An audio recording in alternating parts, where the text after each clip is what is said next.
Title of this video is A Countdown to the Market Collapse.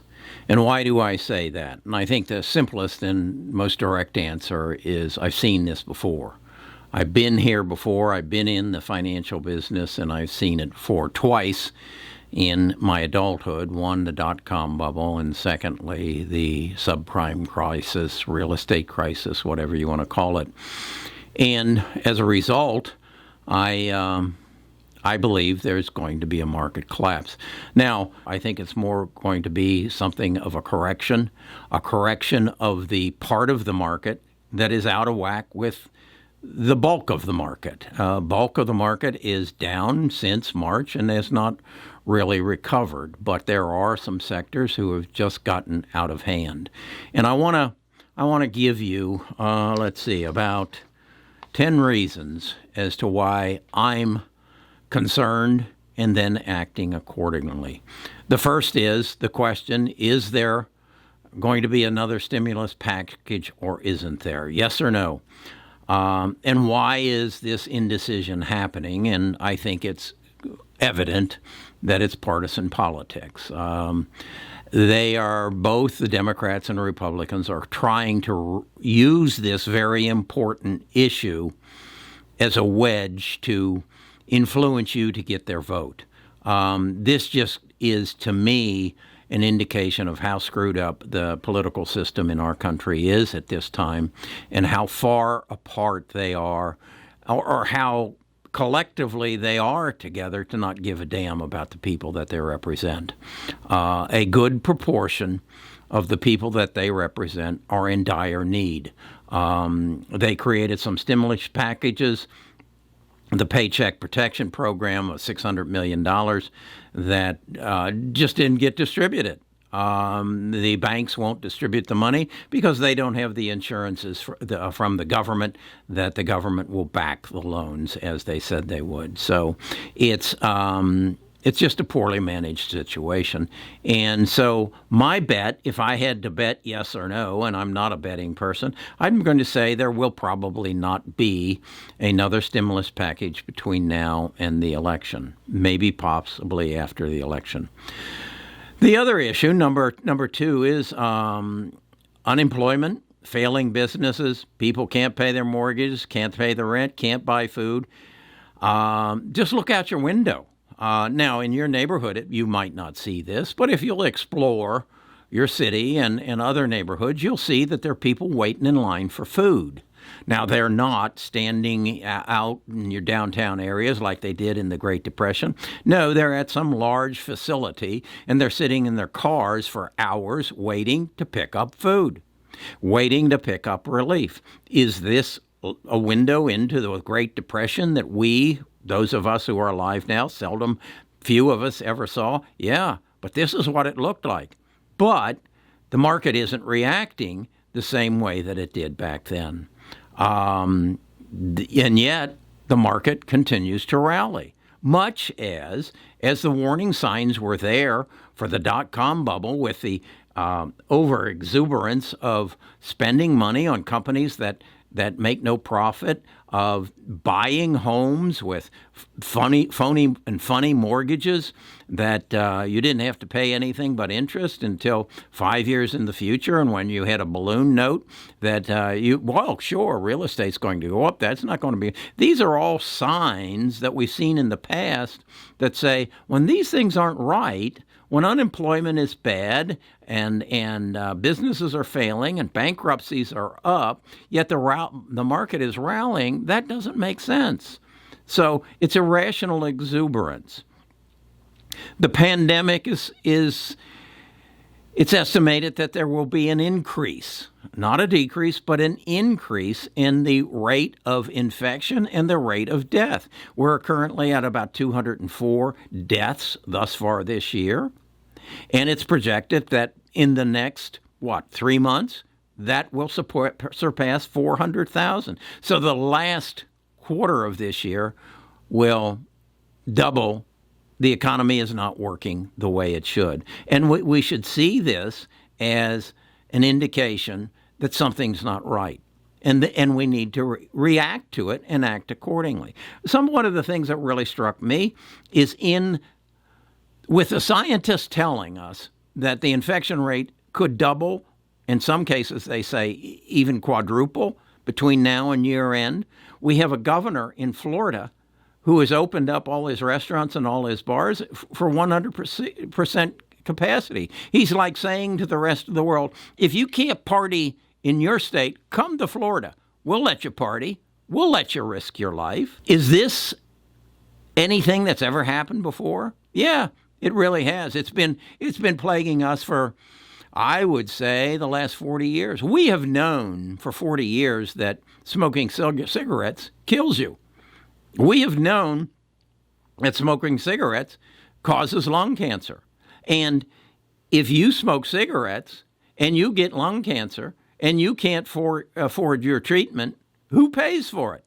Who pays for your treatment when you go to the hospital and you can't pay your bill? Well, I do. I pay for your treatment because my insurance costs are higher and my medical bills are higher. We have the most outrageous medical program and cost of medicine than any place in the world. And it's because it's a lack of leadership. As when you have a governor in Florida who is saying, yeah, come on down here and party. That's a lack of leadership. That's just greed that we want your tax dollars. We want to charge you an extra 20% on that drink that you're going to buy or that food that you're going to buy in our restaurant so that we can support our economy and we don't give a damn about your lives. To give you an example, it's expected, or it was lung cancer, which was caused by cigarettes, and they've separated the reasons for lung cancer. 653,000 people have died over the last 5 years. That's not as much per year. That's not all that much. That's only 160,000 a year, whereas the virus could kill 400,000 this year. Yeah, but the virus is a temporary thing. Cigarettes is a permanent thing. But we don't get the leadership to stamp it out. And when I see things like this, I'm saying I need to be cautious.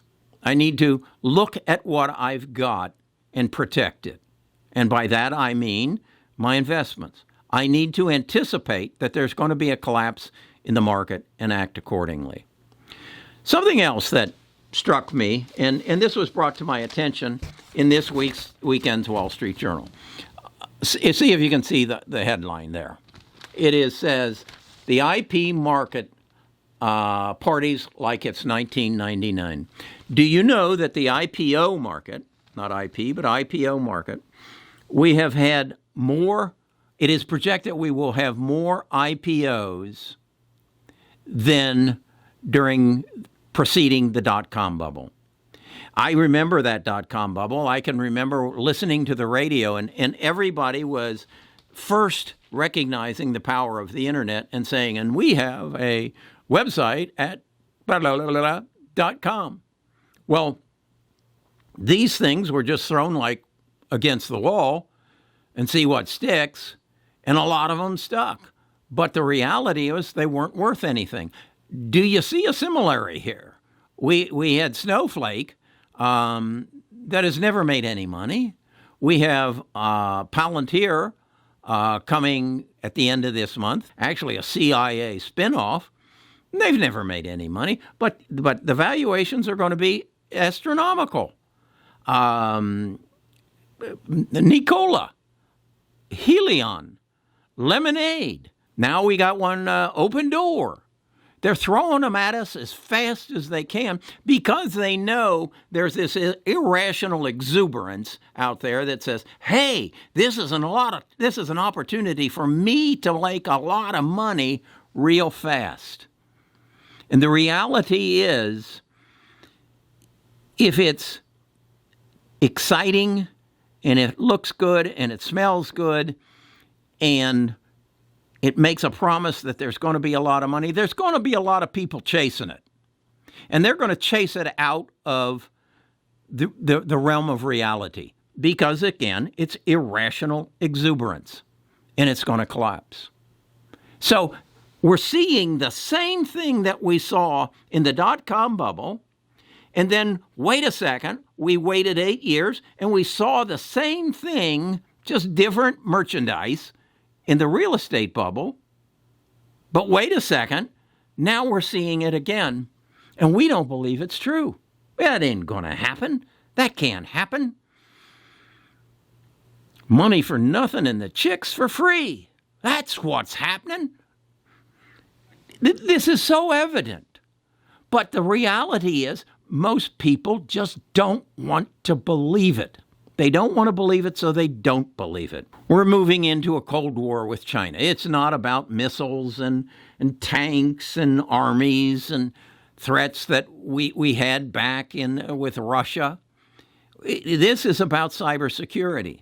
And this is a society, China, who wants to become the most dominant economic power on earth. And they're making good strides to do it. And why is that happening? Because of lack of leadership. And if you don't believe me, look at how far we have fallen behind China in 5G. In China, you don't use money. They have shut down the illegal trafficking in money because all transactions are transpired over the phone. That's been years for them. We don't have that. And again, that's lack of leadership. So when I see that, I say, I need to protect what I've got because there's going to be a major change here. There's going to be a shift. And until we get some leadership, we're going to fall further and further behind. Then you've got the situation of the election coming. We don't know what's going to happen. One poll says that Joe Biden's in the lead. What does that mean? What does that mean to our tax policy? What does that mean to our foreign affairs? I don't know. And then another poll comes and says Trump is surpassing him. What does that mean? What does that mean to our foreign affairs? What does that mean to our economy? I don't know. But as long as there's doubt and fear and anxiety, I don't want to be exposed to the possibilities. And I've acted accordingly. And I suggest you do as well. My role here is not to tell you what to do, or even really to tell you what I'm doing, but just put some information in front of you so that you can make a sound decision. Now, many of you don't have the perspective that I have because you weren't investing in 2000. You weren't investing in 2008. So you don't have the past experience that I have to look back on it and say, hey, I need to be aware of this. Then let's talk about Ruth Ginsburg dying. And now we have a rush to put a new Supreme Court justice in. And Trump has nominated his, and the Democrats are saying, we're not going to confirm her. Personally, I don't care. She's a good Catholic woman. I'm Catholic. She has, 7 kids? She's a real good Catholic. I think she's probably an honest person. I'm not too upset about the imbalance in the court. I believe these are all intelligent, smart people, and they'll make the right decisions. They'll deviate from their conservatism or their liberalism. At least this is my belief. Now, I know some of you think, Kerry, you're crazy on this. This is really important. Okay, I yield to you. You know more about it than me. You followed it more than me. I'm just not personally worried about it. The next thing that I think is real important is the debt situation. Both national, consumer, and world debt. I have on a number of occasions said, go to the debt clock, usdebtclock.org.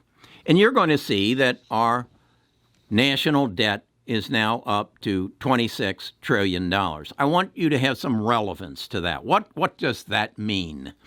Well, in 2000, our national debt, our national debt was $4 trillion. That was in 2000. In 2008, it was $8 trillion. So in 8 years, it doubled.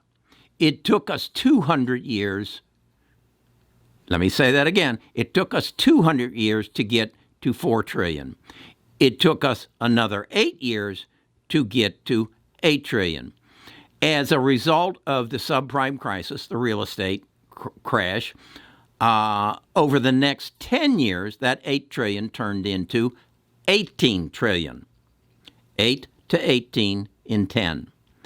It is now at $26.8 trillion. So it went from 18 in 18 to 26 in 20. If my math is correct, that's another 8 trillion, not in 10 years, but in 2 years. So our debt is skyrocketing. And again, I know that 3 of that 10 or 3 of that 8 was in the last, 6 months. And they're talking about maybe another 1 to 3 in the next 10 days. But I don't think that's going to happen. I just implore you to go to this debt clock, usdebtclock.org, and also look at the growth of, this one. Look at the growth of consumer debt.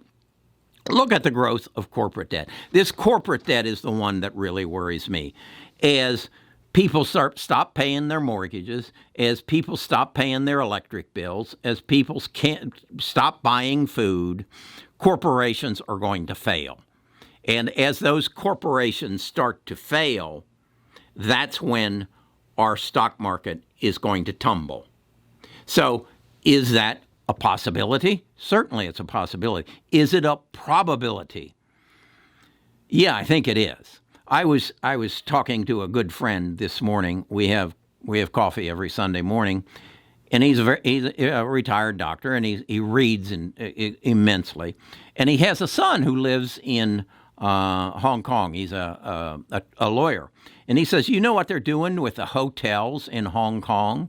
He says the hotels in Hong Kong have no traffic, they have no income, so they are undercutting the cost of housing and converting 2 rooms in a hotel into 1 suite of 2 bedrooms.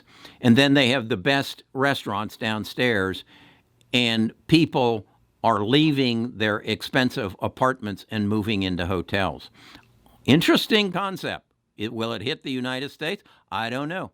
It will be interesting. But I think it's fair to say that business travel is going down. So then there is the issue of where does that national debt of $26.8 trillion relate to other national debt? Well, we have a national debt relative to GDP, gross domestic product, of 104%. Now, when I was growing up, or when I was in my early adulthood, and I bought my first home, actually it was, I believe, my second home, for $32,000. At the time, I was making about $15,000 a year. And I remember my banker saying, you never want your debt to be more than 3 times your earnings. Okay, and that's kind of the code that I have lived with throughout my life. My debt now is down to 0, other than my equity loan that I use to build houses. So when I see 104%, I don't know. That doesn't seem out of line. Particularly, I recognize in my debt situation, I have to get it paid off before I die, or I leave it to my heirs, which then creates an issue. But a country isn't going to die. And I argue that part of that $26.8 trillion is the debt we accrued to fight World War II, and we've never paid it back. In fact, part of it is the debt we incurred to fight World War I, and we've never paid it back. And I remember growing up and they saying, this is going to have to be paid back. And this is going to, and this was speaking to my father, this is going to be your children that are going to have to pay it back. Well, I didn't have to pay it back. And my grandchildren aren't paying it back. And I doubt if my great-grandchildren will pay it back. So I don't know about this. Now I look at this. What does concern me, though, is China's debt to GDP is only 50%. Less than half of what ours is. That tells me they're managing their economy much better than we are. Now, they have had some tremendous growth periods where they were growing at 13, 14, 15% a year, and we don't really know what their growth rate is right now. It's hard to say. So that's something that's happening. And we need to be aware of it. Other thing that was reported in the Wall Street Journal is that bank deposits are at all-time highs. Well, what does that mean? Well, no, it means that the smart money is moving to safety. The smart money is moving to safety, even though they're only getting a fraction of 1% interest rate. Bank deposits are at all-time highs. That's something that you need to think about. The smart money is moving to safety. On the other hand, borrowing on margin is at an all-time high. Wait a second, Kerry, you just said that bank deposits are at an all-time high, but then you just told me that borrowing on margin is at an all-time high. That means that reckless investors, dumb investors, are doubling down. That's what I remember in the dot-com bubble. That's what I remember in the subprime crisis. Remember in the book, what is it? It's on my shelf back here. The Big Short, the part in the book, in The Big Short, where they interview the prostitute. No, she was a pole dancer. Excuse me, she was not a prostitute. She was a pole dancer, and who is it? Who's the actor? I can't remember his name. Asks her, well, how many houses do you have? She says 5 and a condominium. Huh? The dumb money was doubling down because the greedy money was allowing them to. The banks were allowing the dumb money to double down. The brokerage houses, reason number 9, or number 10, borrowing on margin is at an all-time high because the greedy money is letting the dumb money double down. So that's my 10 reasons why I think you need to recognize there's something going on and you need to devise a plan. I've devised my plan and I've shared it with you, and some of you think that I'm a flip-flopper as a result of it. And I just want to encourage you that when you're in the investment markets, it's not what you did last week and how much money you made. It's what you're going to do today and how astute you are and how much you're paying attention to what's going around you and how you're reacting to it. And then study it and become the most knowledgeable of it. Read books. I will guarantee you, I read more than and understand the current market, the future market, and what's going on in the market than 99% of the financial advisors in the world. I'll guarantee you that because they're salesmen. They're just trying to get your money so that they can manage it and put it into where they make their money. So educate yourself. We try at Best of Us Investors to help you get that education. I share my knowledge. At our Best of Us Investors.com, you'll find a place where you can put your Add your name and your email address. And once you do that, every morning I will send you a morning newsletter. And that basically tells you in that morning letter what I see as important in the news, what other tribe members have shared with me that I think you should know about. And then there is a link in that newsletter to our Discord. And that's where you can go and you can interchange with the other members of the tribe so that you're not the only person in your circle who is interested in investing, and you can glean from them. We're starting what I'm going to call the Best of Us Investors University, where I can share with you and other professionals can share with you their knowledge of how to create wealth. Let me emphasize, the first step is to get good at investing in the stock market or whatever endeavor you want to choose. The second is learning our tax code so that you get to keep more of what you make. The third and the ultimate goal is to create family wealth, and that is through tax planning to pass more of what you make on to your heirs. My goal for you is to have your great-great-great-grandchildren say, we're in the position as a family that we are because of Fred and Alice, who back in 2020 took advantage of the situation that they found themselves in and created an investment plan to build wealth, not to just get rich, but to build wealth. And then they sheltered that wealth so that it could be there for their following generations. This is what I want you to be thinking about. It's not all about you. It's about what you leave behind. I will ask you, all of you, your grandfather, your grandmother, you got 4 of them, what did they leave behind? What do you even know about them? What did they share with you, and what did they leave behind?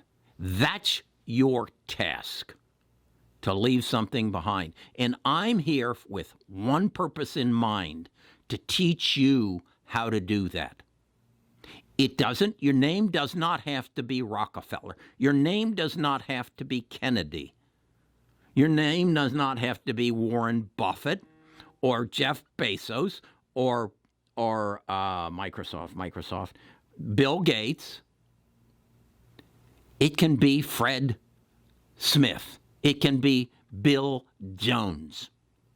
And you can have the same influence on your next generation and the next generation as these people have. You just need to know the plan. Anybody can do it. I've shown you before, if you will build a side gig that can push $56,000 into an IRA account, actually it has to be a SEP or a solo IRA, a year, you can have $25 million if you can get a 15% return on it. And you can do that. If you can get a 25%, I'm going to get probably this year, even after I've gone 50% into cash, I'm going to get about a 46% return this year. If you can achieve those numbers, you're going to have over $250 million when you hit 65, if you start today when you're 35. You just need to know how to do it. And then you need to know how to protect it, because you can't spend it, that it goes to your heirs.